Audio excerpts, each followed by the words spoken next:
my first crocodile, we had bait in the water and we kind of had this blind setup like on these rocks. He just came into the bait because a smaller crocodile was in there eating, and we're watching, and these 9-10 feet crocodiles are coming out of the water, and I'm like losing my mind. And then mine comes out. It's dwarfing the other ones. And I didn't think he was going to come in. He was kind of beached like 60 yards. But what can I do? I cannot shoot this thing past what we've already designated. The bait was at 26. We were elevated. We'd went through shot placement of like this scale, and like if his elbows up or if his elbows forward, and how much air is in his system, if he's under the water part. Like, it was crazy, just the shot placement. So I ended up shooting him, and then he did this really weird. Had you not seen it, I would have thought I was microdosing on something, because this thing went under the water and then it porpoised like a dolphin. Came out of the water. Whole thing. Like Captain Hook style. Like, it was crazy. Like a whale. Good. And then and no one else saw it, just us two. I was like, what did I just see? What happened? That was his last attempt, and then he died in the middle. My name is Derek Wolf. I'm a Super Bowl champion and a 10-year NFL vet. Now, after a decade of professional football, I'm focusing on my other passions.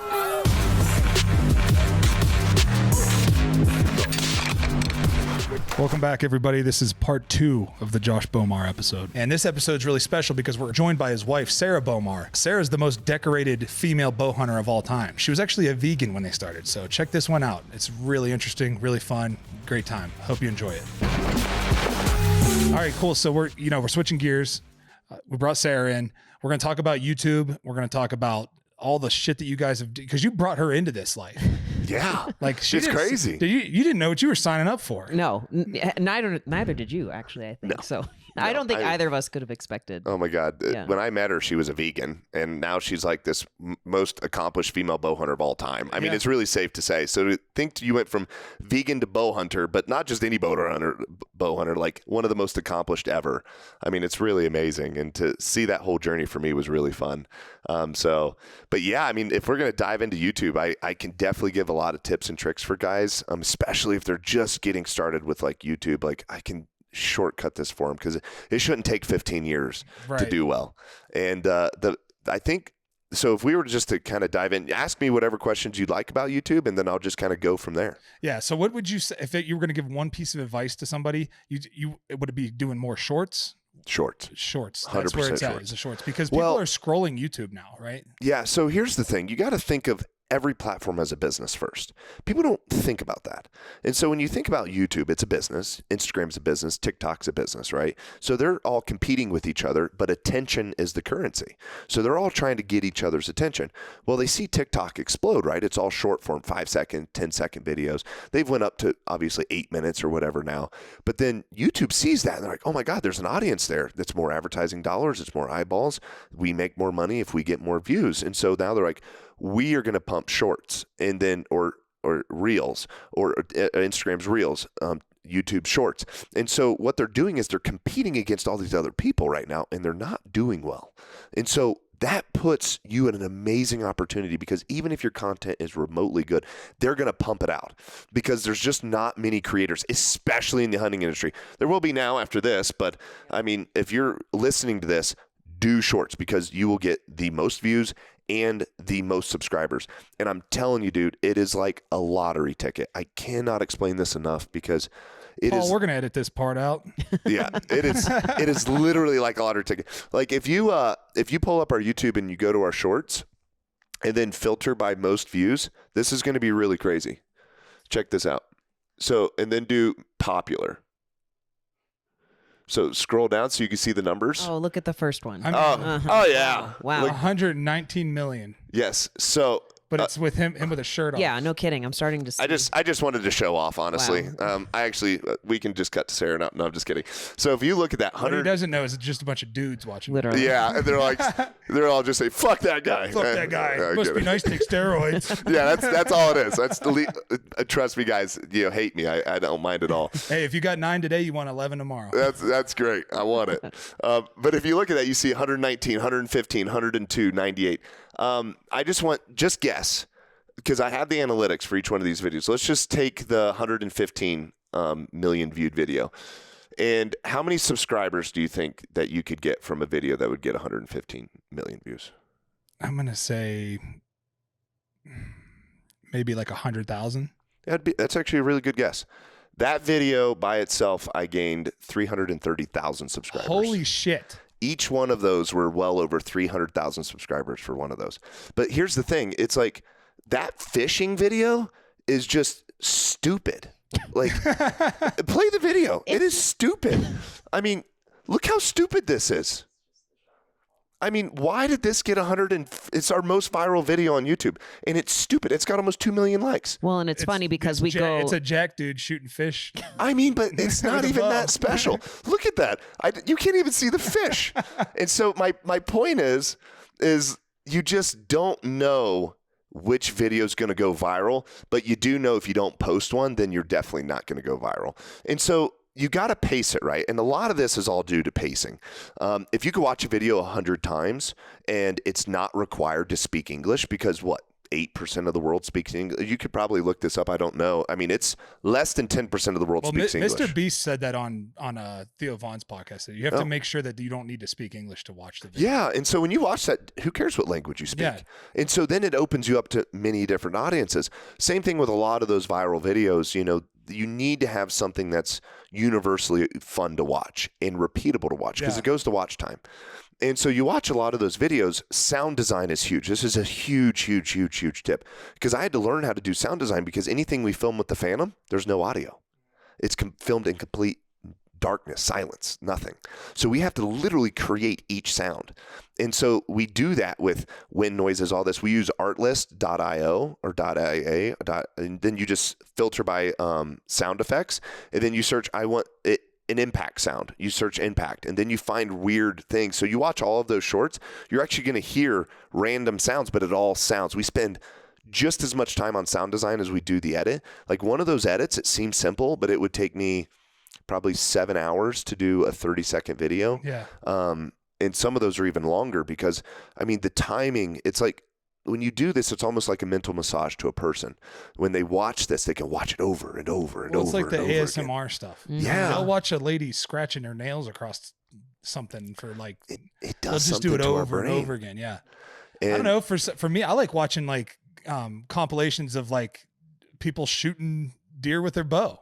Yeah. Like I want to see, I don't care about any of the fucking story. I just want to see over and over again, hearing that whack, pop, whack, pop. Like that's what I want to hear. So real quick with the shorts on this, so if you're looking to gain subscribers and view numbers, that is going to be the best way to do it the fastest, shorts, but you won't make any money. And this is important. And you actually probably know the numbers better than I do with what you make long form versus short form. I feel like it's always changing too. Like it's never consistent.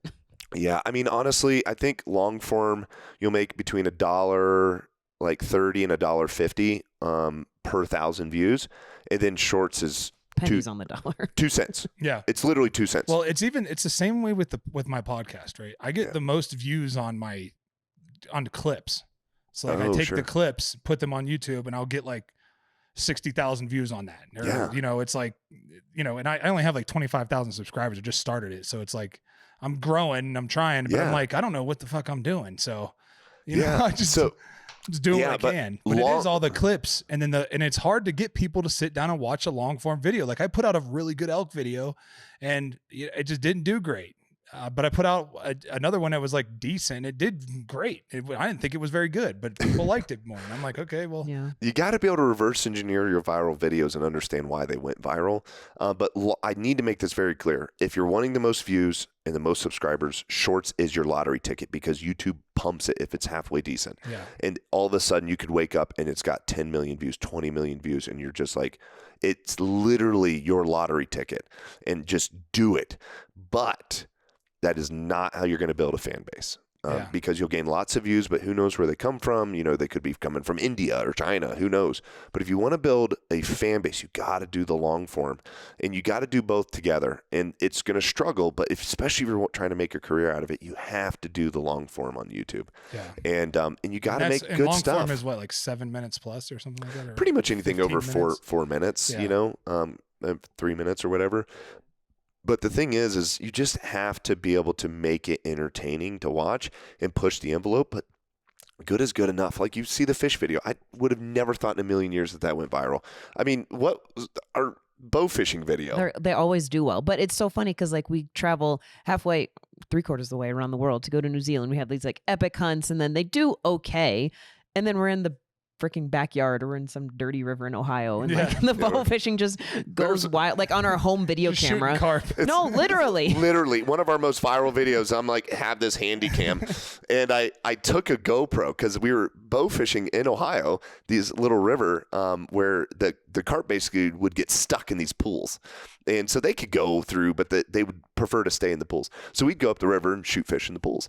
So I dove into the pool and I put a GoPro on a tripod in the bottom of the pool. And so then I swam out and just waited. The fish came in, and then we would shoot at carp right in front of the GoPro. So that's pretty cool. So we got these like cool angles. It's like Blair Witch Project quality. Oh, it's so bad. It's so bad. But it got so many views. But I think it's relatable. Like it's exactly. So many people are like, oh, I'd love to go to New Zealand, but that's a pipe dream. Like I'll never be able to afford that, or I'll have to wait until I'm 50 years old. But like, oh, I can bow fish the river. Oh, these people they're relatable. They're funny. They're just some hillbillies from Ohio, and they just enjoy the things that I can do as well. And so you have like that balance of this insane grizzly bear hunt in Alaska, and then also shooting turkeys, at the farm or whatever. Yeah. But the way you guys shoot turkeys is awesome. I think they're meant to be shot with a shotgun in the face. Dude, the turkeys. The way you guys do it is all. I can't tell you how many times I drew on a turkey and they just fucking see me every time. Dude, I stood in a tree and tried to shoot one. The turkey hunting for me is like the least favorite thing I like to do because it takes so much work. Dude, it's a 2-day process for one hunt because we film it with the Phantom. We've got all these cameras and GoPros in the blind. I mean, that one video you see, I mean, collectively we probably got 170 to 80 million views out of that one video, maybe over 200 because of different compilations it was a part of. But oh my gosh, dude, like for me, we pack in 300 pounds of gear. So I drive the truck. The whole bed of the truck is full. Tripods, GoPros, all this stuff. Because it takes everything. Like just the camera alone in the tripod's like 70 or 80 pounds. Yeah. Then you got the blind. Then you got the big chairs. And then we set everything up. And then the next morning we have to get there before they wake up. We get in there and the turkey's roosting in a different spot. And then I'm like, great. Now we're just going to sit here all day because you can't move. We're stuck. And then we're just waiting. Nothing happens. You pack everything up and then you go do it again somewhere else. Because you can't just leave it there. No. Well, and with the Phantoms, like with the turkey, dude, the Phantom takes 90 seconds to boot up. And so a turkey's loud. And it sounds like an airplane. And so I see a turkey running in decoys. We turn the Phantom on. The turkey's like, what the fuck? And I'm like, oh my God. And those turkey are so spooky. I know. So it's almost impossible to do what we've done with the Phantoms and stuff, but we figured out ways to do it with blankets but it's a lot of work. And then another video where it's nothing, and we're out turkey hunting and I literally just call in this turkey, but I'm hiding behind a fan and I shoot it in the face while it's charging me. It took hardly any effort at all. It was just a cool video. And that goes way more viral than something like with the Phantom in the long form. So the best advice is good enough. I mean, and just do it. And then push yourself. Just make the video next time a little bit better. Yeah. Put a little more effort into the story. Put a little bit more effort into the timeline. And then you'll make better content over time. I mean, does it say how many videos we've made on our YouTube channel? I'm sure. I'd be curious. Yeah. 531 episodes. And I'm sure if you go back to the beginning, like you just get more comfortable on camera. You can then get the higher quality equipment and then maybe hire an editor or two, even if it's part-time or, but you have to put in that work at the beginning. Like you have to be editing your own videos. I mean, how long did we film each other? Until 2019, 2020? Hey guys, I want to talk to you about one of my favorite sponsors, Juniper Mountain Coffee. Coffee without compromise. You're getting high quality coffee without the high prices. This is an American company that stands behind their values. They stand behind their coffee. These guys make some of the best coffee I've ever had.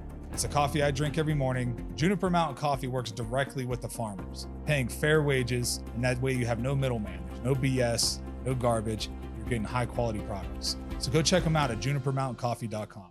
I want to go back because we talked about how you guys met earlier. Like we were in the gym, we talked about how you guys met and you were a vegan. Yeah. You'd never hunted before. Oh no, I grew up in Southern California. I was like the most not necessarily like an anti-hunter. I just didn't have anyone in my life who did it. Like I love PETA. No. I'm sure Gosh, no. She probably did donate to PETA. Probably. Oh. So I drink almond milk and destroy oh my entire gosh. habitats. Oh my gosh, right? No, this podcast sponsored by PETA. So Oh yeah. Fuck PETA. Yeah. but so yeah, so we've had our run-ins with them. Oh my God. Right. Me too. Jeez. With that mountain lion. Oh. They put out a public statement to come and attack me and my family. It was crazy. Wow, the nonviolent community. Yeah. So peace and love. lovely. Yeah. Go murder this person. Yeah. Without even understanding the facts. But that's why I think, honestly, why part of the reason our YouTube does so well is because Josh hunted his whole life. I did not. So we kind of take it from a very educational side of things. Like, okay, if this video was the first introduction to someone hunting, would they love it or would they hate it? Did we do a good enough job explaining the education, the conservation, how we eat all the meat, the donations, just all of the things that we aren't taught? And so that's when I was growing up and when I met him, it wasn't that I was like this anti-hunter, throwing blood on people with fur coats. It was just like, I just didn't agree with the meatpacking industry. And I think that's something that a lot of hunters like hold true is like, that's why we love to hunt the most. Yeah. Right. We don't want to eat that shit. We know where our meat comes from. Yeah, exactly. And so it's really cool. Like when you can actually sit down and have a mature conversation with someone because you're not both coming from an emotional place where you can say, this is why I hunt. Hey, I was a vegan when I met Josh. He wants me to write a book, Vegan to Bowhunter, because it's so wild. I started taking notes. Yeah. Yeah. And just a podcast. Just something. That sounds like a good podcast. It does. Vegan to Bowhunter. That'd be pretty cool. But it has been cool on social media to just see and receive so many messages over the last 10, 11 years from people, like, especially women. My boyfriend or my husband hunted. I never had an interest in it, but because like I see your guys' videos and I see your content and you just explain it in a way that's not like, oh, if you don't shoot deer, then fuck you. No, it's like, this is the conservation side of things. This is the education, the meat. These are all the recipes. This is how we're helping. We're donating. And it just gives like such a different perspective. And then you've got the hunt itself, especially bow hunting. I mean, 99% of the time you're not killing anything. So you're just out there enjoying, enjoying nature. People think we're just killing shit every time we go out there. I'm like, dude, I wish. Dude, it's a miracle every time we kill anything. Yeah, it's and then like especially filming stuff, like the amount of times the camera has saved an animal because we want that memory. And if it's not perfect, it's not going to happen, you know? And so, yeah, I mean, when I met Josh, our first like date was at the Arnold convention, and we're going through the food court line, like big spender over here. And I know. Yeah, wow. I really went all out on you. And I'm just ordering vegetables. He's like, "What are you doing?" And I'm like, "Well, I'm a vegan." He's like, "Well, I've been a bow hunter my entire life, so this ain't gonna work." Literally said, "This isn't gonna work." This isn't gonna work. First date. Sorry, it's not gonna work. Yeah. And oh my God, it's so funny to think that's where it started, and now you have probably more world records than any other female in the world. Yeah. I mean, what was that like though? Like how did you?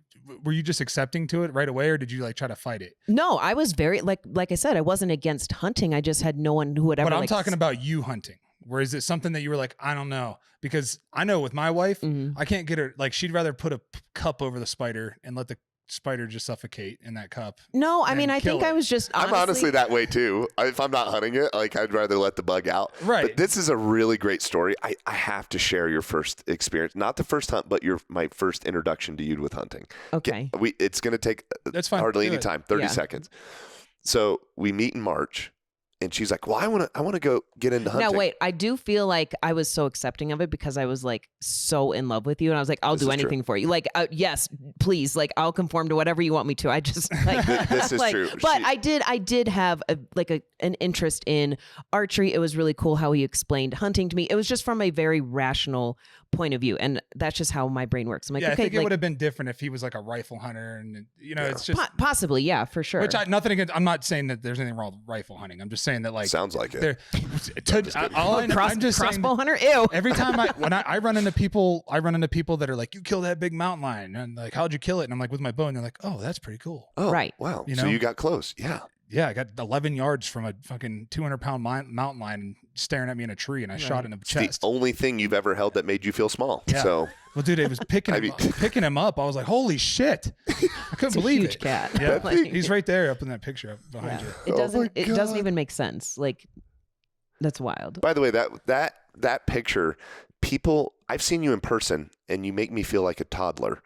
And I'm 6'3", 240, and I feel like a baby. Big-ass dude. I feel like a baby next to you, and I'm like looking at that picture of that cat, and it makes you look like a baby. Yeah, he made me feel small. I'm like, whoa. It's just insane. Yeah. But I mean, oh my gosh, I have to tell this story now. Yeah. I have to. This is so funny. And guys, I'm going to tell this with 100% truth. So March comes. She's like, well, I want to go bow hunting. And I'm like, well, turkey season's coming. I didn't actually have a choice, I don't think. Well, I said, well, turkey season's coming. I'm like, it comes in April. You have no chance of learning how to shoot a bow by April. So you're going to use a shotgun. I said, we'll go out, get your first kill, and then we can eat it together. It'd be cool. So I'm like, well, here's my turkey gun. 12 gauge, 3.5 inch turkey load. I've never shot a gun. Choke. I've never shot a gun. Never shot a gun before. So I sit her down like this. I put out the turkey target, and I sit there, and I acted like I loaded it because I wanted to see how bad she'd flinch pulling the trigger, right? And so I fake load it, and I'm like, all right, put your head all the way down until all you can see is the bead. If you could see any of the barrel, you have to put your head lower. And then she's like, okay, I could just see the bead. Okay, now put the bead on the turkey. I'm like, all right, now just slowly pull the trigger. And I'm waiting for her to go like that, you know? She goes like this. Click. Doesn't fucking blink. Not a blink. I'm like, you're a serial killer. This is freaking crazy. She's like, why didn't it go off? I'm like, how did you not flinch? I was like freaking out. Everybody flinched. Everyone. She was like stone cold. Click. I'm like, whoa, all right. So then I load it, and and it just freaking rocks her. I mean, she falls back, and she's like, oh my God, that was horrible. That was awful. And I'm like, were you sitting or standing? Sitting. Yeah. Oh, it yeah. was, and I was also probably 40 pounds lighter than I am. Oh, now. yeah. Like it 100 rocked pounds. me. I mean, It doesn't matter. That thing rocks me still. Yeah. You shoot that, it's like, oh shit. She's like, I'm like, you missed. You got to shoot again. I'm like, oh my God. So she shoots again. It just, she's like, fuck this. We're going and buying a bow right now. I'm like, okay, you have no chance of learning. She's like, I'm going to learn. I'm like, she was relentless. She was not going to shoot a gun. And so we go to Cabela's. We buy a crappy diamond bow. And she was shooting it pretty well. Yeah, it was all right. Mind you, we were in an apartment at the time, so we had to practice at like midnight. Yeah. In the parking lot. Yeah. In the parking lot, because we had no yard and we can't do it in the daylight because everyone called the cops on us. Oh yeah. And so we had to do it when everyone was sleeping under the spotlight, and we'd have our little target set up and she's shooting. So then we ended up going to a pro shop, and I was like, this bow just sucks. I'm like, let's get you. She's like, well, let's get a nice bow. I said, okay. So we buy this like decked out Bowtech carbon rose. And I'm like, listen, I'm not going to teach you how to shoot this thing. I said, because if I teach you, I gave her the basics. I'm like, you are trying to impress me. For me to help you become better, I have to criticize you. Yeah. I said, this will make a relationship that you won't like shooting. I said, so I'm not teaching you. And so I let the pro shop guys teach her. Best decision I ever made. Yep. Because I saw it right away. She just wanted to impress me. But in order for her to do that, she had to hit the bullseye. I was impressed she wanted to try. But I had to criticize her. You're doing this wrong. You're doing this wrong. You're doing this wrong. And she would never done it. So I said, nope, I'm not doing it. I let other people do it. And I'm not even kidding you. She was so receptive to the coaching. Within 10 shots, she was hitting the bullseye every single time. Every time. It was so amazing to watch that. I was like, whoa. And then she's just freaking bam, bam, because it was a good tuned bow. And if you're trying to get your girl into bow hunting, do not buy her a shitty bow. No. Because don't give her one of yours. Being a top level professional archer, you are still going to struggle to shoot a bad bow. Yeah. And so if you're trying to get into playing golf, trying it out with wooden clubs is a really bad idea because you're going to be really bad. You can only be as good as the equipment that you're using. And so where you buy a crappy bow is typically it's not set up for you, which means you're not going to shoot it very well. If you get a crappy bow, if you can only afford a $100 bow, fine, but make sure it's still set up for you. Make sure it's tuned. It's tuned and set up. And so it was custom built right for her. The bow was obviously off the shelf, but they set it all up for perfect, and bam, bam, bam. I'm like, holy crap, she's going to be good enough to shoot turkeys. She's like, well, I'm ready to go turkey hunt. I'm like, well, we only shoot them in the head. So bow hunting turkeys, we do not shoot them in the body because they just run off. They're mutant demons. You shoot them 5 times in the body and they'll still get away. Yes. I'm like, we shoot them in the face. You either smoke them or you don't. And she's like, okay. So I get the decapper, the whole shebang. We're like shooting the pillow into oblivion. To like get shooting a pillow decap. at night and shooting this decap to get it all set up for her bow. And I'm like, this is never going to happen. Like never. I mean, so. But you never instilled that in me. Like no one told me this is going to be really difficult. This is impossible. Like I never even watched a turkey hunting video because I like didn't want to get in my own head that so many people were like, like, oh, you're never going to do this. So. And she's still vegan. So shooting a bow and you're arrow. still not eating meat. No, Still, no. no. So literally, So you're like, I'll eat meat if I kill it. Yes. Okay. That's it. Yeah. So I go turkey hunting. We get the spot set up, and I freaking call in 4 toms. They're coming. I'm like, holy This crap. never happens. This is going to happen. And it literally comes and jumps on the decoy and starts braiding it. And it's all this chaos. These other toms are running around. I'm like, draw your bow. She like draws it back. I'm like, you got to wait till its head sticks up. And she's like holding full draw. And he's pecking the back of the decoy. And this is all in video. It's really cool. And it's like breeding. And she's like 30, 40 seconds full draw. And I'm like, oh no, this is going to get really bad. Well, we didn't practice this. No. And I'm like, she's going to get fatigued. She's already fatigued. I'm like, I got to get this thing to look. I'm like, meow, meow, meow. It sticks its head up. I'm like, shoot it. I swear to God, she shot that thing and hit it right in the dome. Boom, freaking smoked it. Fuck yeah. I was like, are you kidding me? I mean, this is insane. And so it like flops over. And then I'm like, right then and there, I'm like, fuck, I'm going to marry this girl. Yep. And it was like, the chase was over for me. I was like, it was it, because you take girlfriends hunting and they all suck. And it's just like, they just not into it and not a savage. And it was amazing. I was just so impressed with that. And I was just like, wow.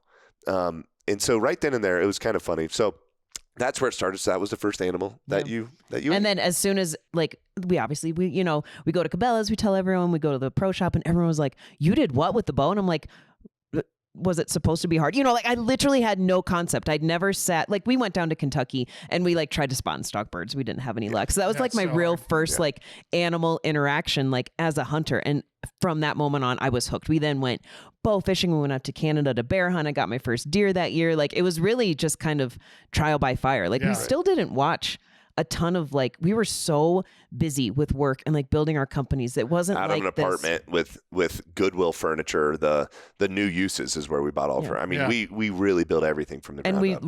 And we didn't even have cable. So it wasn't like, oh, Sarah, you need to watch Lee and Tiff. You need to watch Waddell. You need to watch the Shockies. It was just this new world to me where I didn't even know there were hunting shows. I literally had no idea that this world existed. Yes. People just watch this stuff? Yeah. I'm like, this is crazy. Well, I mean, but Lee and Tiffany set up a camera on a damn corn pile thing and people watch that. Yeah, the live feed. Oh, the live feed on their farm. I don't think they do it anymore, but they were doing that for a while. And I'm just like, what the fuck? Yeah, people are, no, it's their blood type. And so it's deer porn. No, yeah, exactly. Seriously. But it's been really cool. And obviously we have filmed since day one. He was filming years before me. But I think it has been cool, for us, kind of talked about haters earlier. For us, because we both are doing it. It's not like I'm a nurse and he's on YouTube and I can't relate to the hate and, just the nonsense that comes along with it. I don't actually know if it would work if we both weren't doing it. It would be hard. That's for sure. It would be really hard. It is hard. Yeah. Because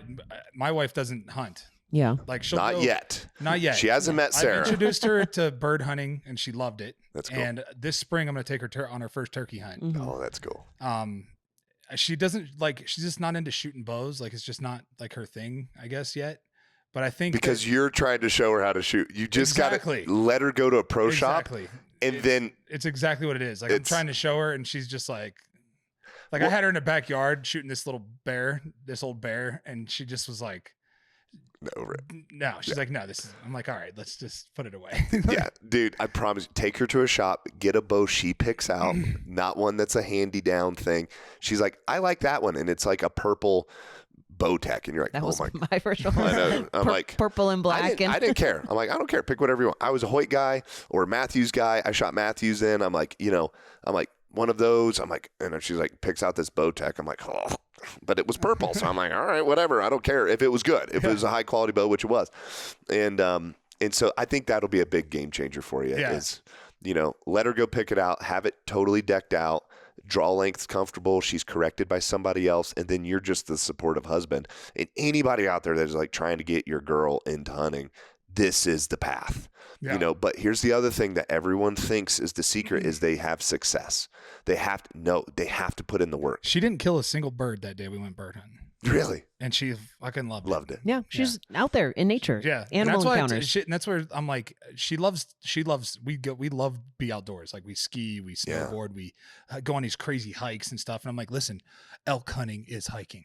That's it. That's it. With some reward at the end. Yeah. With a chance of maybe packing out 400 pounds of elk meat. Yeah. Like, Yeah. you know, it's like, that's what it is. And it's like, that's why it's so, and she's like, yeah, but I just don't know if I can watch you kill something. Sure. And I'm like, you won't be anywhere near me when I'm shooting an elk. Believe that. Because I'll give you a little story. We're leaving our cabin and it's like a long dirt road. You got to go down and big windy. And it's like I said, it's like 10,000 feet altitude. Like it's up there and you just don't see big deer up there. You see them sometimes, but there's so many places for them to go. Yeah. They're not going to be out on a road. Right. Sure. Well, it's like August and this velvet buck is standing there like with the sun glaring on him. He's like a 180-inch mule deer. He's fucking huge. Holy crap. Dude, I'm like, holy shit. I just wanted to like get a picture of him. So I'm like trying to get my phone. And as I'm like getting my phone, Abby's like, don't shoot him. And I'm like, the fuck are you talking about? Like, what do you think I'm going to do? Just pull out a pistol and start firing shots at a deer? And she's like, I don't know. And I was like, what the fuck? What she'll realize Never is, got the picture. oh my God. Yeah. What she'll realize is 99% of what we do in the woods is watch animals. Well, she knows that now because which like, is she so sees fun. me coming back 2 elk seasons now in a row with no elk. And she's like, I don't think you're very good at this. And I'm like, oh, you're like, woman, if you only knew the amount of work I put into this. She'd have beginner's luck though. She'd kill some huge bull That's the the first thing. time. She'd walk she out there would. and freaking Yeah. she jump right would in. 1,000%. There's an aura. I'm telling you, the crap you pulled off. I have to tell the story. Well, we can get into this. It's so funny. Later, by all means, with the what was that animal? Well, how many called? records do you have now? Honestly, I'm not sure. As for I'm not sure. No, I know. Okay, Tom Brady. Yeah, whatever. Honestly, it's- whatever. Forget how many rings I Yeah. have. Oh, how many fingers do I It's have? a lot. We just don't care, to be honest. It Right, seems yeah. like we And I do. love that. I but- love that though. But like, What do you so as a female bow hunter, probably a few dozen. They're just like dozens. yeah. you know, There are but- just parts of Africa that are still, they just aren't hunted a lot by bow hunters, and especially female bow hunters. So it has been cool to sort of pioneer a few animals. Like I was the first female in recorded history to get a hippo with a bow, which That's is just awesome. insane. It was one of the coolest. Both our kids were there in Tanzania with us. Like just an amazing hunt and story and memory, and just it was so cool to do. But I mean, as far as just like strict bow hunting records, I mean, at least half a dozen between for But both of us. she has world records that beat all the men. Yeah. Yeah. Like it's annoying because I'm like, you didn't have to shoot one bigger than me because I was like, I could have had the world record and you had a world record, but you went and stomped all of us. And I have to tell this story because it's so funny and it's just amazing. It was a Garanook. It's a really crazy animal. You should pull this up. What a Garanook It looks like a giraffe and a gazelle had a baby. Yeah, like a giraffe it's and a deer had a so baby. They got weird. crazy long necks and they eat standing on the back of their legs. But a lot of people bow hunt them. And so it was my dream to shoot a big one of these. I wanted to shoot one that was like over 14. So much so for me to get a week head start. on this. Literally a week head start to hunt this specific area where these Garanook were. And he's like, listen, dude, he's like, the one that was killed, it was killed here and it was 16 plus inches. Yeah, look at this creepy looking thing. They're so crazy. Isn't that? They're so ridiculous looking. They're so cool. If a looking. deer ever looked derpy, this is like a dirt Yeah. deer. I mean, it is And that's how they eat. That's how they eat. They're really cool. And they don't need to drink water. They are so efficient at their water, they can get the water from the plants that they eat. They don't drink. So it's really kind of crazy. So you got to really find them and stalk them. Yeah, and it's really cool. So I get there, and he's How like, listen, spooky are they? super spooky. And they live in huge herds. So some of them, you know, it depends. You can catch them off. But yeah, I mean, they kind of go back and forth. Yeah, but there's lions trying to kill them. yeah. So there's Hyenas and lions and All the things. Oh, yeah. Everything. Dude, everything. I mean, when you hunt Africa and you're spotting stalking stuff, you just have to shoot far. You have to. Yeah. Because, I mean, they are literally got imagine 7 different species of coyotes trying to kill a deer. Yeah. And you just trying to sneak up on that thing. It's impossible. And so I get there there early, and the guide tells me, he's like, listen, you could probably shoot a lot of world records here. Not many bow hunters, you know, shoot this areas.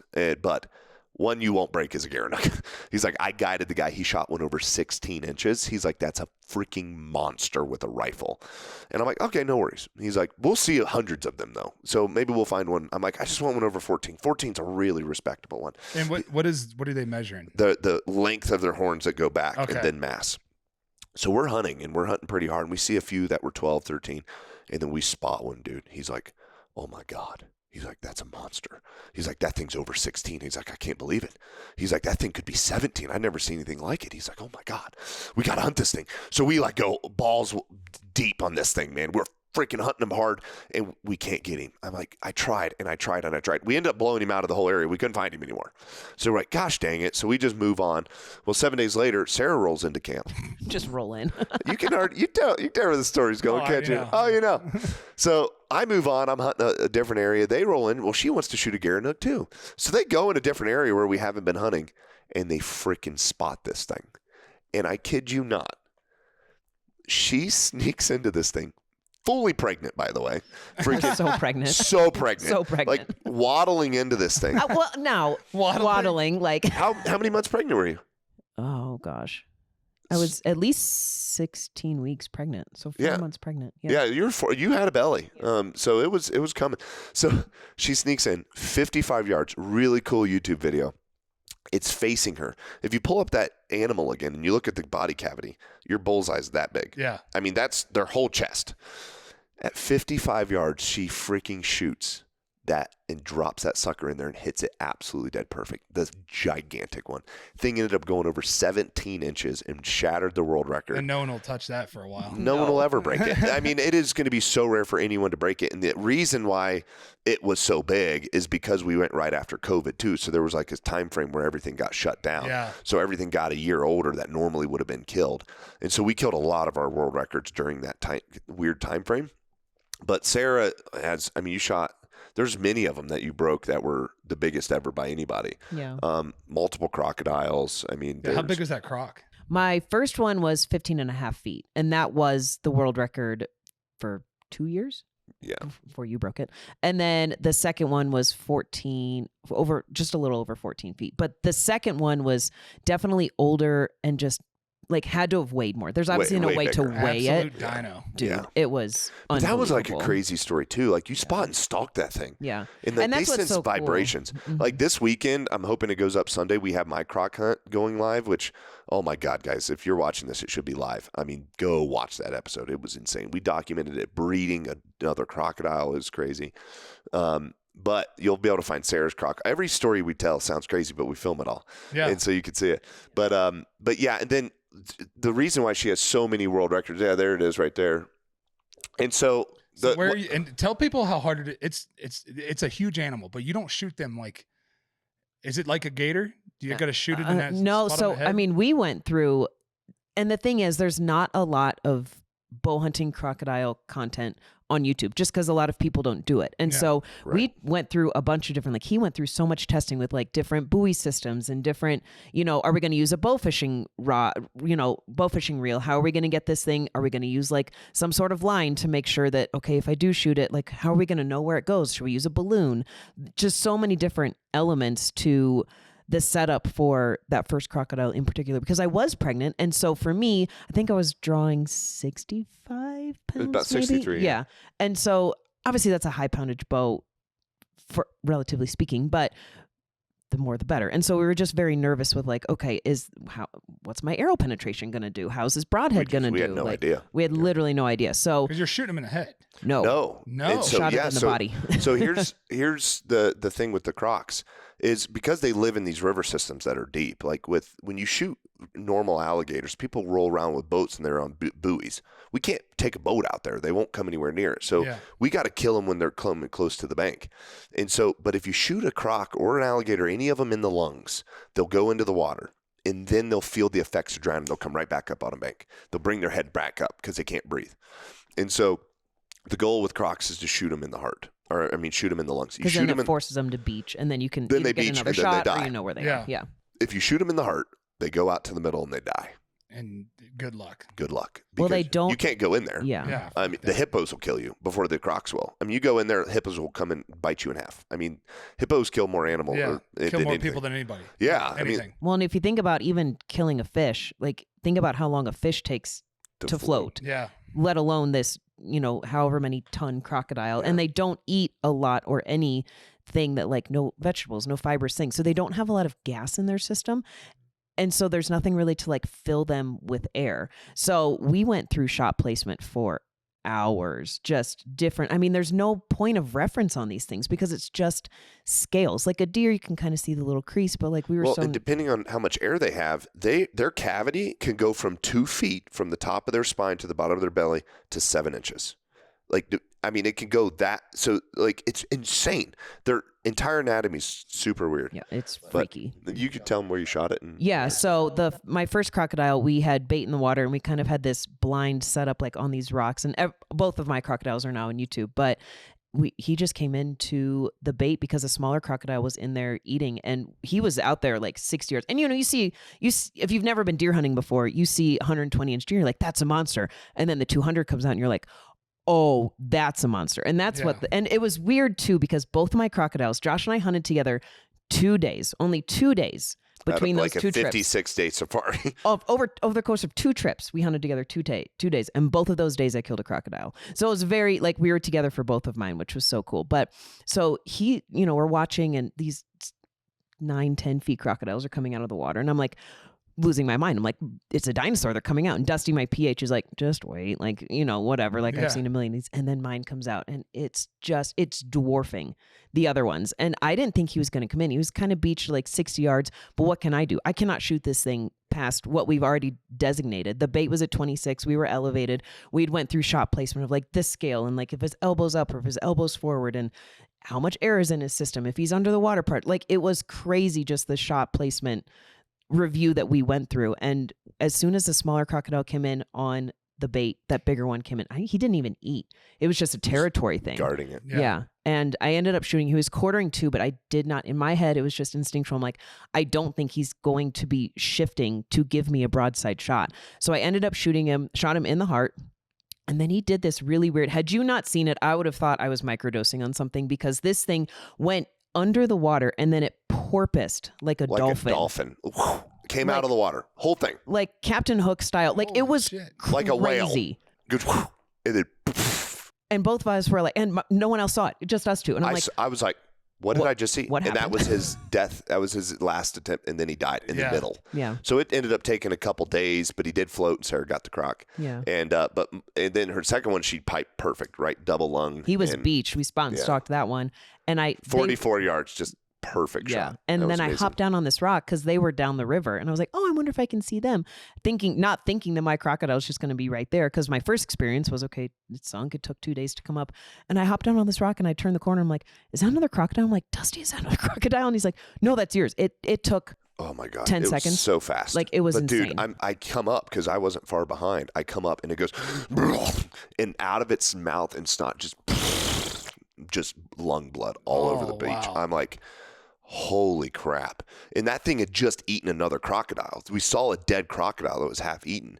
And so stomach was full of scales. Like, it was full. It had eaten another crocodile. But every time we kill a croc, we have to get in the river and get that thing out. So we're like wading through this river, and I'm dragging this dead crocodile across. I'm like, anytime I'm going to get smoked.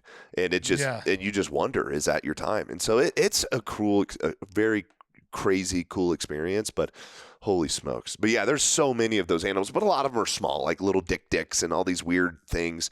But Sarah's super lucky. Like very certain species that, there's how many different water bucks, how many different kudu, there's all these subspecies in Africa, which is really cool, because then you get to compare, and you get to travel to these. That's what I tell everyone about hunting is it's of course the hunt and the experience, but it's getting to travel to some very cool places that you otherwise would not be going to, or you'd be doing something completely different if you went to South Africa. Yeah, you don't get to experience that. But I mean, that not all of the world records are like that. I mean, like I shot the world record Impala. I never even posted that. It was like a 31-inch Impala in Uganda. That people shoot thousands of those every year. The Patterson Eland, that record was held since 1975. Cool. They're so big. That was cool. The sables. I mean, there's so many things. So for us, it just never really mattered. Like for us, we wherever we go, we want to hunt the biggest, oldest thing we can find, and then we kill it, and then we're like, oh, it ended up being a world record. Cool. Yeah. Right. That's what happens when you're trying to kill big mature animals. Yeah, I mean. I tell everybody, if the oldest animal had the smallest horns, I would have a trophy room full of small animals, because it's not about the antlers. It's just a representation of what's between its ears. Yeah. Because that cat and mouse game gets progressively more and more difficult the older that they get. Yep. And then you have more respect for your food. And people are like, or when you finally kill it, it's, you have way more respect. And I'm sorry, but when you put in way more effort for something and you earn it, the reward from that is way better. You always appreciate it more. You appreciate it more. It's with anything. Yeah. You look at any trust fund kid, they don't appreciate it. Yeah, that's miserable. A mentally tortured person because they didn't earn it. And so people are like, oh, you're just a trophy hunter. Yeah. And what would you do if a 200-inch deer stepped out and a fawn? Fawn's going to taste better. It's called selective hunting. Yeah.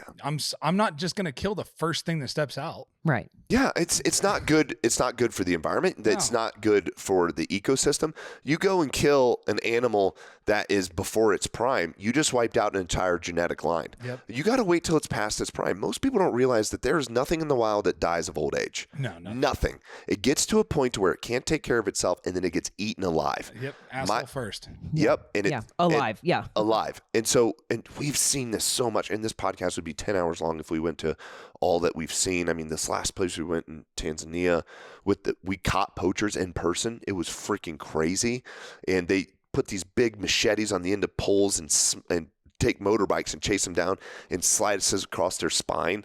And then literally they'll do that to a bunch of different animals, process one, leave, come back the next day, and then get the next one and leave it alive. And the lion will grab one or whatever, but they kill a ton and then they let it suffer so the meat doesn't rot.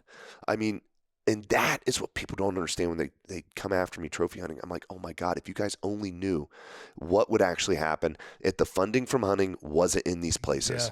Because I can promise you that, especially in Africa, I have a lot of experience there, but really anywhere. You think all these farmers would tolerate these deer if all of a sudden there were no rules with the deer? Every one of them would be poisoned. Go to an Amish farm.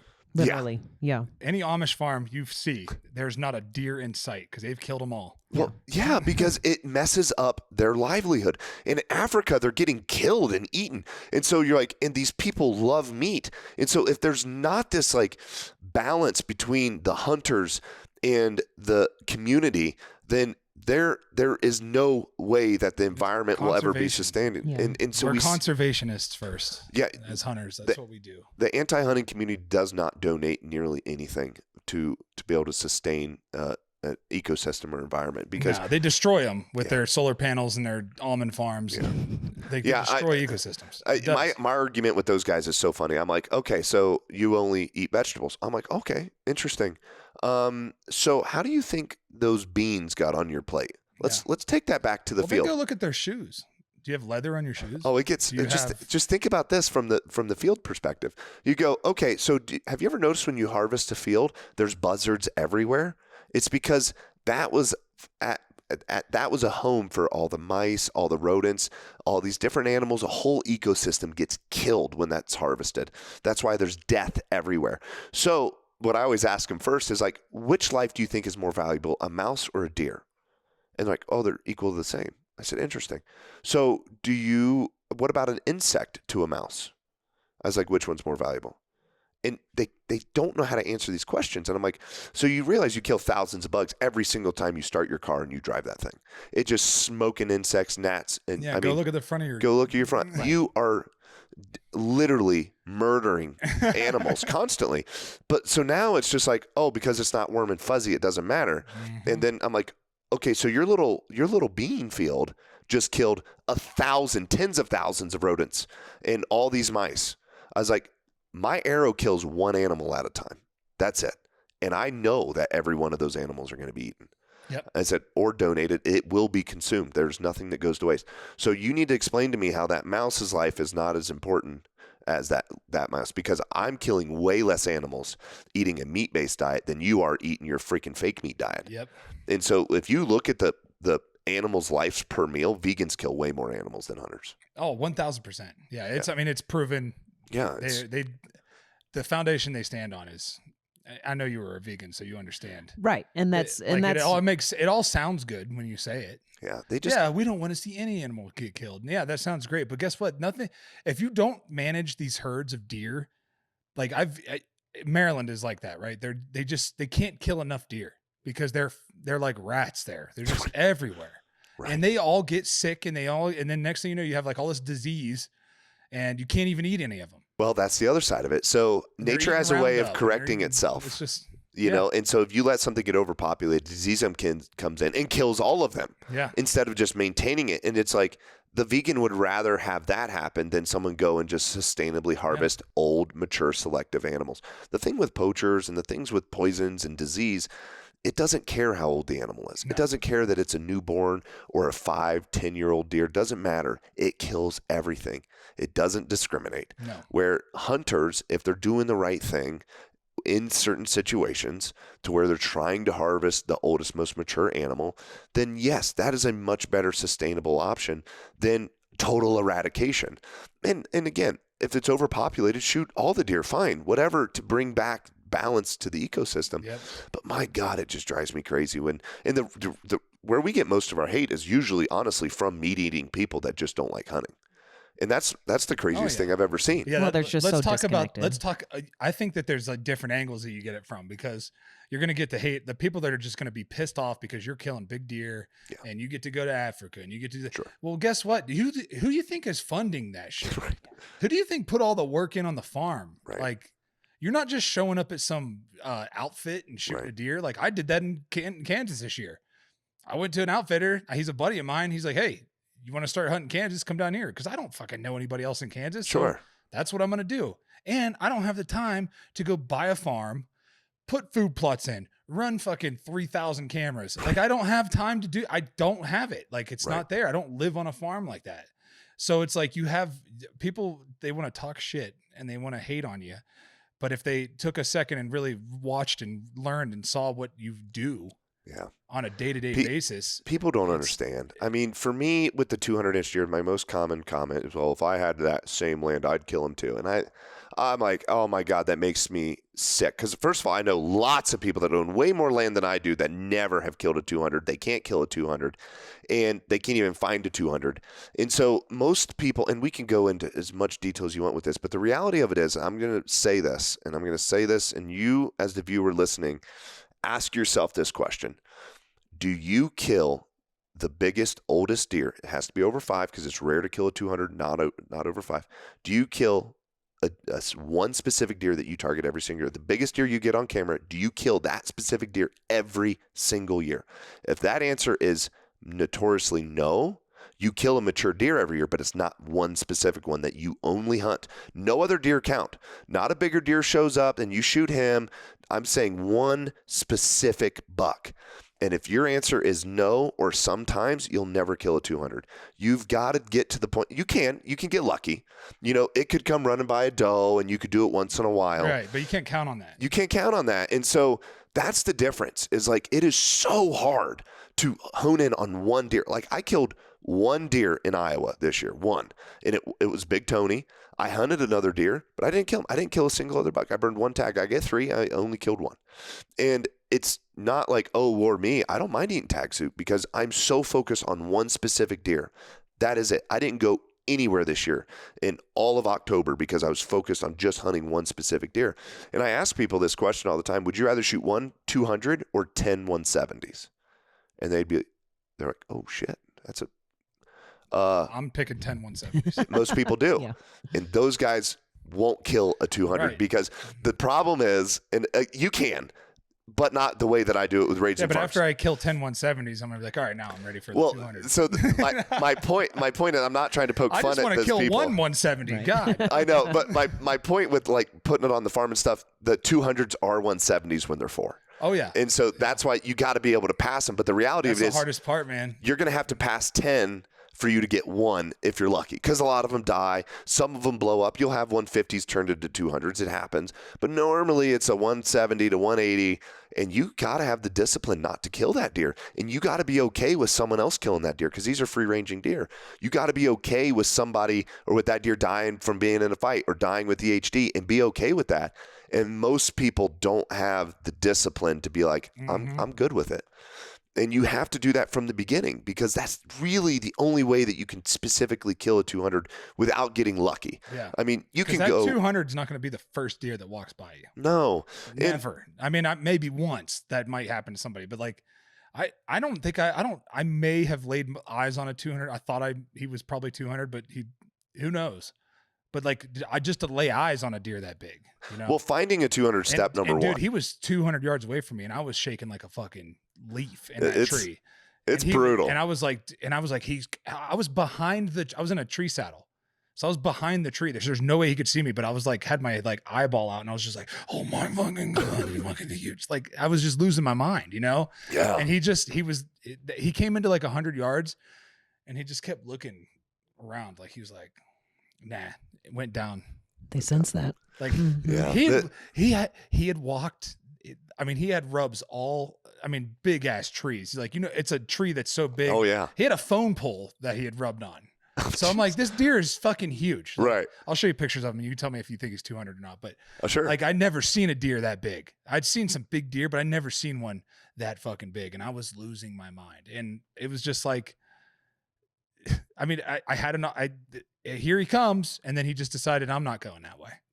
My wind was perfect. It was ripping this way. Like there's no way he smelled me, and there's no way he saw me. Those big deer, man, they just can sense it. And that's the thing. It's so insulting to the deer. Just say, oh, if you just had access, then you'd kill him. Because it's the same thing we talked about.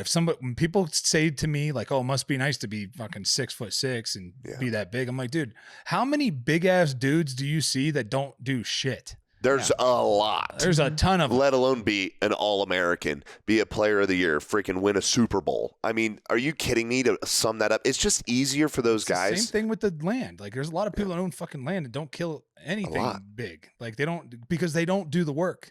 The work. It boils back down to the work. The harder you work, the luckier you get. Yeah. And when it comes to deer, it's no different. I mean, you got to plant the food plots.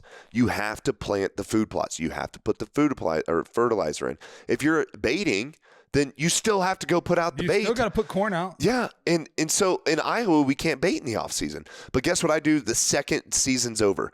I'm feeding the deer. I'm putting out everything I can, probiotics, everything to boost their immune system that's ultimately so good for the deer. Yes. But you're only taking one or two deer.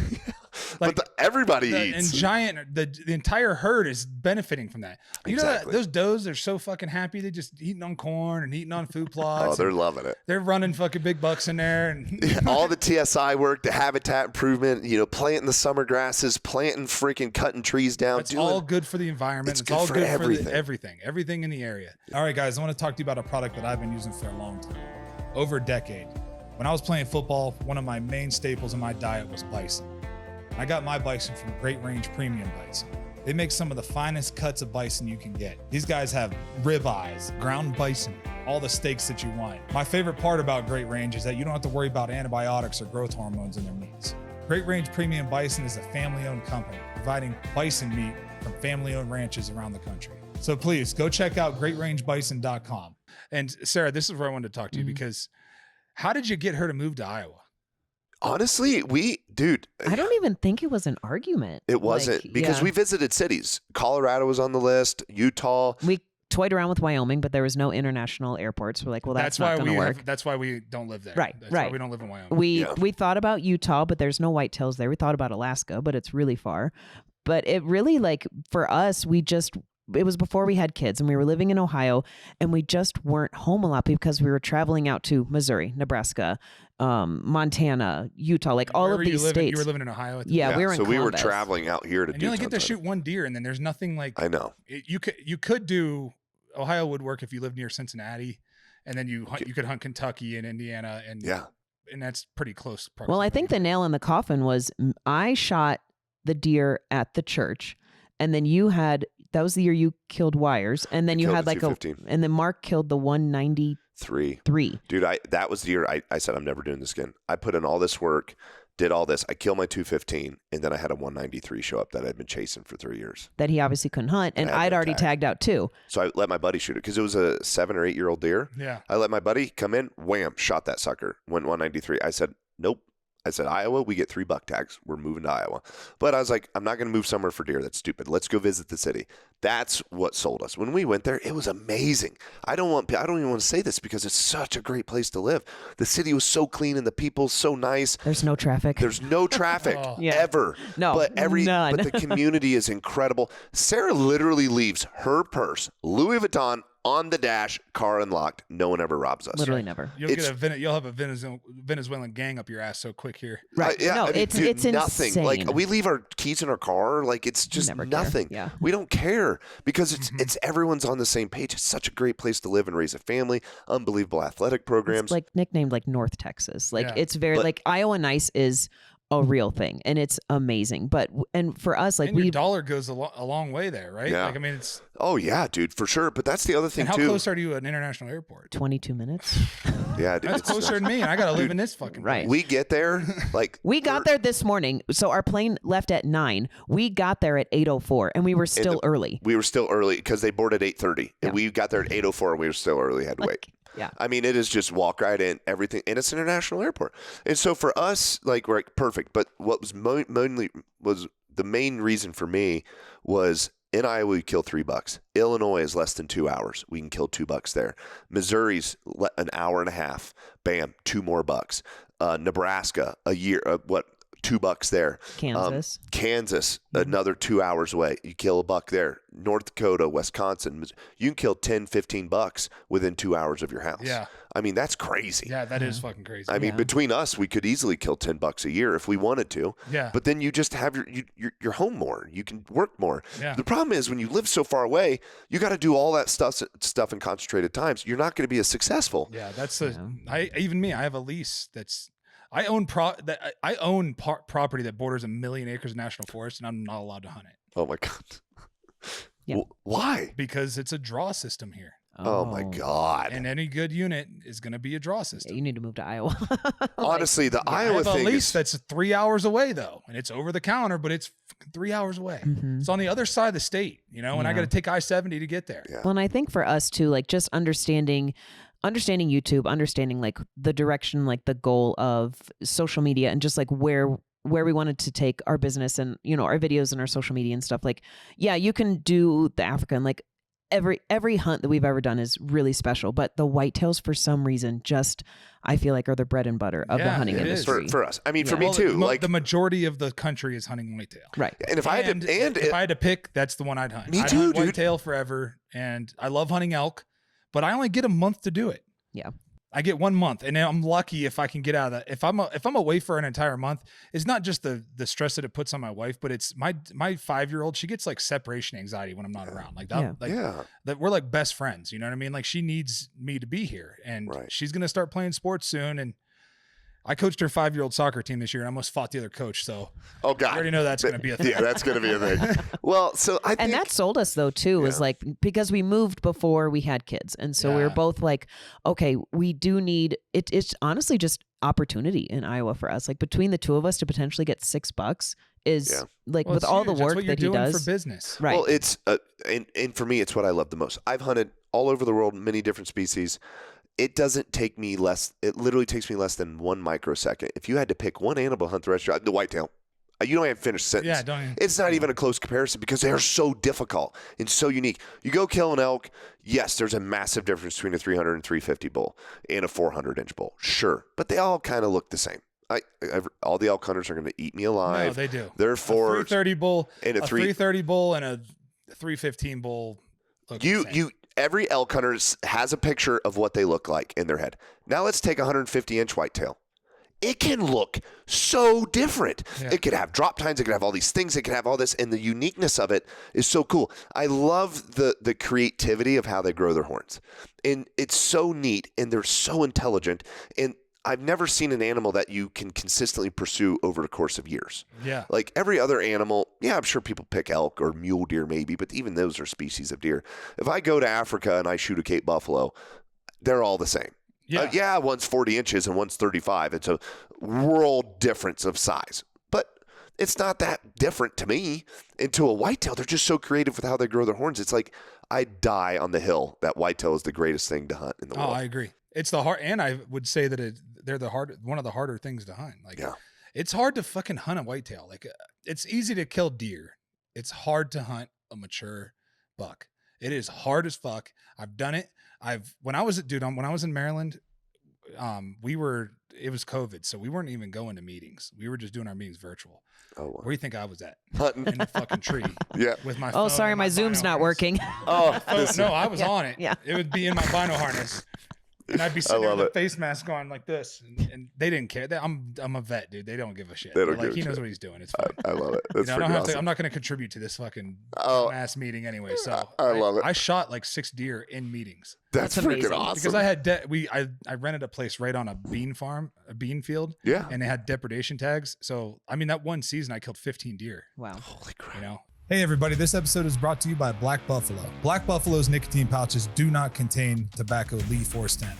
What they do contain is a ton of flavor, and they're packed with pharmaceutical grade nicotine.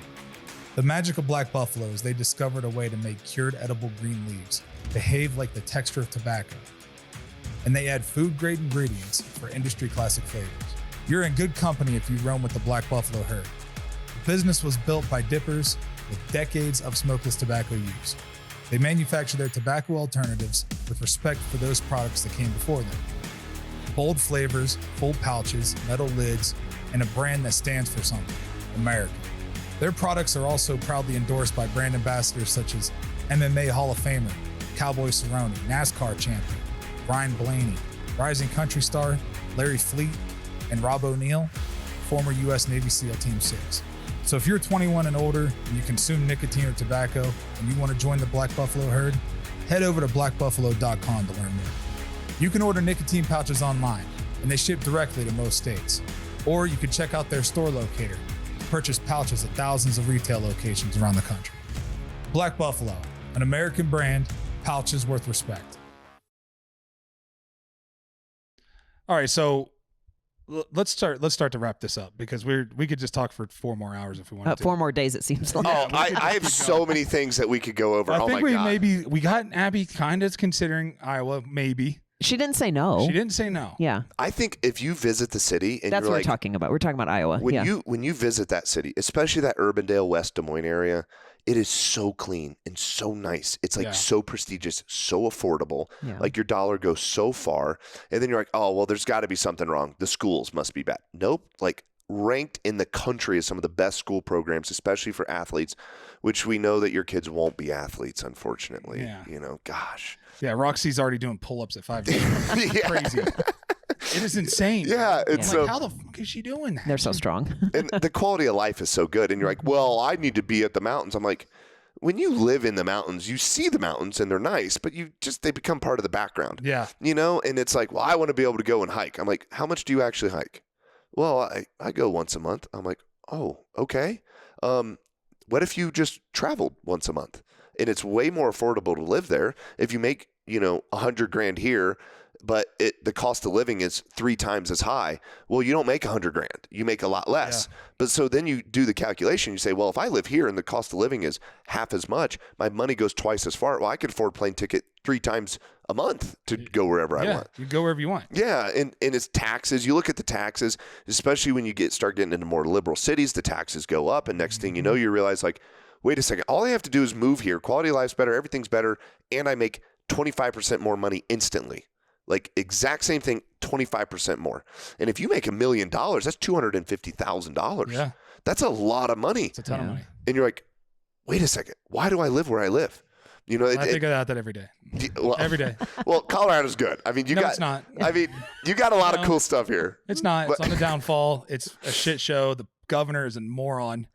They're introducing wolves. It's fucking Oh terrible. my gosh. No. It's terrible. It's awful. And then, I mean, Dude, think about it. I 2-hour drive. I love Colorado because I became I really did. I came here a boy and I became a man. Like I was just a young kid getting drafted here, and like I just learned everything about life here and about like being an adult here. But it's like, man, the traffic is just so fucked. Mm-hmm. Like it's Yeah. so bad. And then I love the mountains, right? But I have a cabin that is 20 miles from the ski hill. 20 miles from my door to the fucking ski hill, to like walking on the ski hill. Yeah. To the lift. It's 20 miles. It took me an hour and a half. Oh my God. Nope. An hour and a half. That's it's too like, many what people. the fuck? We could have got on a Yeah. plane. I could have got on a plane in Des Moines and flown straight into a steamboat and Yep. then just stayed in Steamboat at a place, and it would have been. Dude, I'm just gonna start sending you trail cam pictures. It's gonna, dude. So my oldest daughter just got accepted into UT. Oh my gosh. And so I'm like, hey, maybe we should move to Austin. Texas, that's great. It's so fucking hot, Yeah. And but you can kill a lot of shit in Texas. It's can. awesome. A lot of it's an offense, but sure. it's whatever. Dude, I think you'd be surprised how much the missus would like Iowa. I think she would like it. I mean, it's actually really beautiful. It's I don't know, everywhere we've been now, like even going back to Columbus, it just doesn't feel like home. Where like Iowa's like, okay, we can like just breathe here. Like it's such a nice feeling. Though, yeah. Like we go to Columbus and we have to literally waste another hour of our time to go an extra 10 miles. I'm like, if you left right now to go downtown, how long is it going to take them? 45 minutes. Where's our hotel? And it's 13 miles. Yeah. It's only 13 miles. Oh my gosh. That's crazy. And then people are so retarded. They are. And you know where they're from? California. Oh, shocker. Everyone's leaving there and they bring their shit here. They're like, well, why'd you leave California if you liked your policy so much? Because everything was expensive and I had no freedom. Oh, let's take that back. Who's running that freaking part of the country? Shocker. And then they just bring it all here thinking it's just here, and it's out of control, man. And with these fires, it's going to get even worse. Yeah. But that's where I'm like, look, we can sell all this shit to these Californians and make your money. Make some money. Oh my God. You sell everything you got here. Oh my, you would literally live like a king in like Iowa. a king. Like, oh my God. The amount that, I mean, you literally would have a mansion. We could get it here. This is going to sound so outrageous to people listening because like to me, I could live in Iowa and hunt giant deer and do the things I like to do. Like I love running a tractor. I love she's like, well, how are we going to have a farm if you don't even like taking out the trash? I'm like, that's fucking boring. Like it's boring as shit. I don't want to wash dishes and this and that. I want to go out and throw hay bales. Like that's what I want to do. It's good for kids as growing up on farms too. Like split wood when I want to. Like I want to do all that shit. I want to go outside and pee off my back porch and not to worry about anything. Like that's the type of shit I want to do.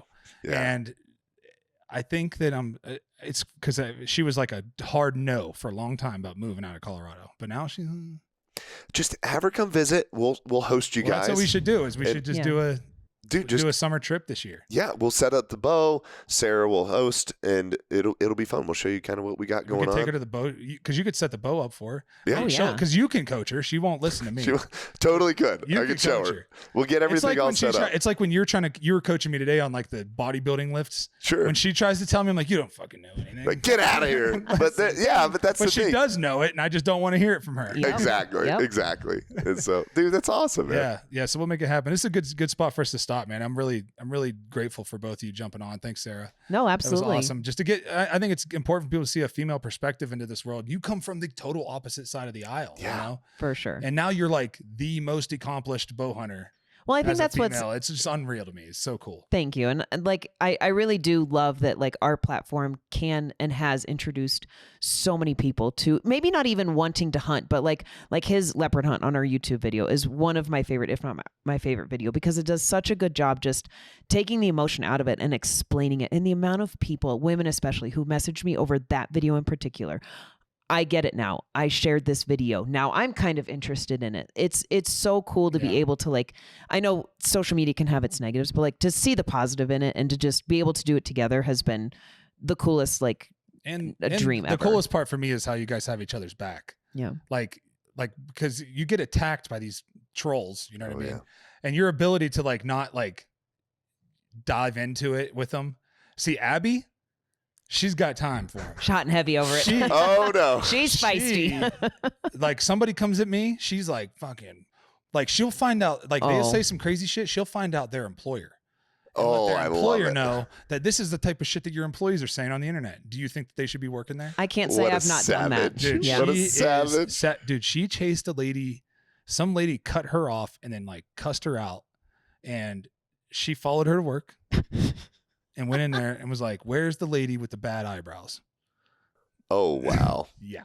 Jeez, dude. She is a fucking savage. I love that. So funny. Like an but that's absolute savage. That's the and that thing. sounds psychotic to people probably, but no. It's because she's like she is not going to let you get away with that bullshit. Yeah. Like you're not going to come on here and like I saw the other day she was like on her phone like just typing Angry, away. text. And I'm like, what are you doing? She's like, this guy. This guy's trying I love it. to argue it because like we do post a lot of political stuff, so like Oh, sure. that brings a lot of like people calling us idiots and telling us like that we're Nazis and racist and Of course. whatever. They call us all those names, and I'm fine with. I just let it slide. I'm like, what? I don't care what this. She doesn't let it go. Why would I care what some idiot that can't pay my bills says? Exactly. You don't pay my bills, bro. Like I don't give a fuck what you say. Right. You know. So like, If they're not in a better position in life and you wouldn't take advice from them, why would you take their criticism? exactly. It exactly. doesn't make any sense. Why would I care what he says? But Abby's just like somebody's got to punish him. I'm the Punisher. Yeah, so, That's my job, baby. and she is the most loyal pit bull. She's a pit bull, man. Like it is fucking crazy. You got to have each other's backs in this world. Sarah and I have been through so much from spearing the bear with the Under Armour stuff. I mean, literally, you name it. I mean, we've went through hell. Just keep succeeding. Keep doing what you do. You guys are crushing it. Thank you. Thank you. I appreciate I'm that. happy for you guys. I'd love to see it. So Yeah. I love seeing your success too, man. It's Thank pretty you, man. awesome. I appreciate you having us on the podcast. This has been super fun, and we'll have to do it again. yeah, we'll do it again. We'll plan a trip this summer and we'll start the campaign to There we go. get us moved out to Yeah, she visits one time. It's gonna be hard to not have it plant that seed. So we'll see. What was the first thing she said? Is there a ski hill? Yeah. Like she fucking loves being on the ski hill. That's Yeah. so funny. But we could sell everything. you would make You could enough buy your money. own ski hill. You could literally make enough money to buy a private jet and literally fly here every single Yeah, week. but that maintenance on that fucker. Dude, have you seen the new Honda Jet Elites? No. $7 million for the fastest jet in the world. Okay, we'll split one then. Dude, I mean, they have them that are even less. Then you got to move to Iowa. I mean, dude, Well, yeah, I mean, you it's- fly a well, private yeah. jet. To take a private jet here that's way fast, it'd take you 45 minutes to Yeah, get it'd here. be nothing. You're here, boom, done. You You got. don't have to wait on the tarmac or any of that And shit. there's no TSA. But that's the math. Just do the taxes. Okay, here's how much you're paying taxes here. I would save $350,000 just by living here. Wow, I can afford to hire a pilot full time or way more staff. That could give me more money to where I can turn that $250,000 in return now into $500,000 or $1 million, and then now you can afford your private jet and do everything and fly every day if you wanted to the ski hills. Because if she skis 3 times a week, well, that's going to be hard. But if she skis once a week, that's not that bad. No. And it's not all year. It's only in the wintertime, right? Winter and spring, yeah. Yeah. Yeah. So it's and a lot of time, like last weekend, we were supposed to go to fucking the mountains and ski at our fucking giant fucking lodge. Yeah. But it was -9. So what do? We went and spent a bunch of money in Mexico instead. And it's like, fuck. Yeah. I could have been hunting a big deer. You could have. We could have went to Mexico and hunted. So, well, Yeah. hell yeah, man. I appreciate that. But yeah, thank you for coming on, No, guys. I thank really you. appreciate it. That was fun. All right. Thanks for listening to the Wolf Untamed podcast. Be sure to check me out on Instagram, DerekWolf_95. Check out the Wolf Untamed podcast on YouTube. You can listen on all the other platforms, as well as DerekWolf.com.